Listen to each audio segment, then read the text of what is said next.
Our story is about family service. My dad, Frank Kamieniecki, myself, and even my brother who worked for Naval Air Engineering. He is an American, prepared to accept his responsibility to protect and defend his nation and those he loves. My dad was first lieutenant in the U.S. Army. His main job was as a training officer in World War II, and he trained U.S. troops destined to go in the Pacific how to detect Japanese mines and booby traps. Booby traps are the ultimate nuisance weapon, perfect for an army on the back foot or a force that has a military disadvantage. Simple, cheap, and fatal.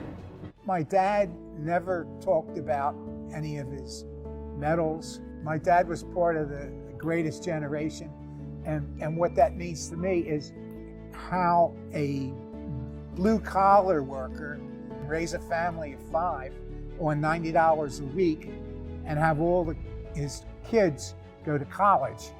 It was unheard of in our neighborhood. My dad, he was a hero to me.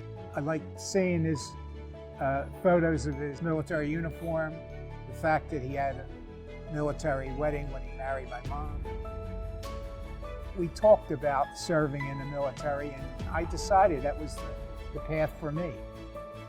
His service made me want to be in the Army as well. I took ROTC at Drexel University. When I graduated July of '69, I then had to report and start my active duty. I get orders to go to Jungle Operations School in Panama en route to Vietnam. High in the air, halfway around the world from where they were born, young Americans drop flares on a city for protection against the enemy. The flares are neutral.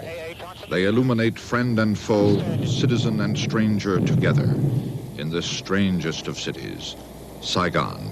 I got assigned to the Combined Intelligence Centers. Marines, Air Force, and Army were in the center. I was based in Saigon for 10 months. In Saigon, you would think that that's a safe area, but there could be rocket attacks coming into Saigon.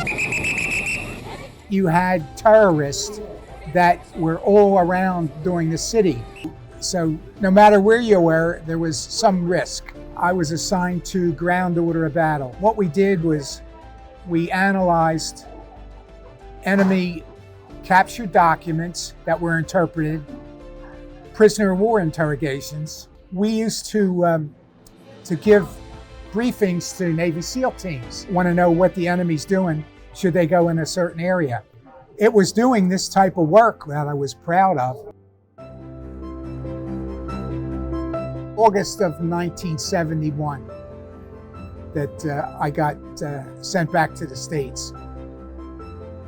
I think my dad's looking down upon me. He came out as a first lieutenant and I came out as a first lieutenant. My dad was very proud of me and my service.